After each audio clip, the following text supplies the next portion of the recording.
Hey hello everyone, কেমন আছেন সবাই? আশা করি সবাই অনেক ভালো আছেন। আজকে আমরা চলে আসছি গজনী অবকাশে, বা আপনাদের হচ্ছে শেরপুরের সেই গজনী অবকাশ ওই পার্কে আমরা চলে আসছি। আপনারা দেখেন আমাদের আশেপাশে এটা কি রকম জায়গা, আপনাদেরকে পুরোটাই আমরা দেখাবো কেমন লাগে এবং আপনারা কিভাবে আসবেন এখানে সব কিছু আমরা বলে দেবো এই ভিডিওতে।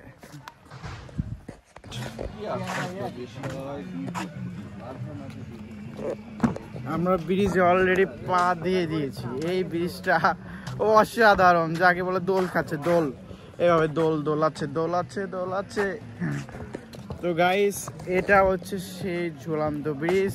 আমরা চলে আসছি অলরেডি ব্রিজের ওপরে, এবং ব্রিজের একটা আলাদা একটা মুভমেন্ট। আপনি এরকম ব্রিজ আপনারা হয়তো বা অন্য কোথাও পাবেন না। সো এই ফিল নিতে চলে আসুন গজনী অবকাশে। কি কমো মামা, আপনাকে এখানে এসে কেমন লাগতেছে? আপনাকে এই পার্কটা কেমন লাগলো? ভালো লাগতেছে, খুব ভালো, আরামদায়ক, বেড়ে আরাম, মানুষ যত্ন সহকারে ঘুরিচ্ছে, বেড়াচ্ছে, তারপরে বিনোদন করতেছে, সোলপলক নিয়ে এসে ঘুরতেছে, পরিবার ফ্যামিলি জন নিয়ে আসছে, ভালো লাগছে।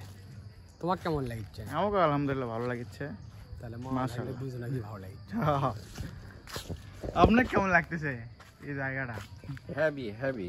এখানকার পরিবেশ খুব সুন্দর, চারিদিকে সবুজ ছায়া, সূর্য আলোটার উকি দিচ্ছে, দেখেন মাঝে মাঝে উকি দিচ্ছে, সূর্যের আলো পড়ছে মিষ্টি মিষ্টি। শীতকাল পুরো আসেনি, তবে কিছুদিনের মধ্যে পুরো শীতকাল আসা যাবে।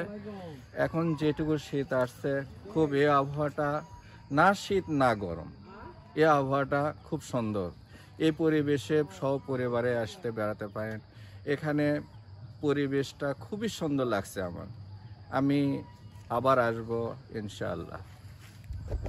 গাইস, আমরা সেই গজনী অবকাশের আপনাদেরকে শুধু এটা কি আপনারা বলেন, আপনারা দেখেন, আপনাদের জন্য ডাইনোসর নিয়ে আসলাম, বিশাল বড় ডাইনোসর।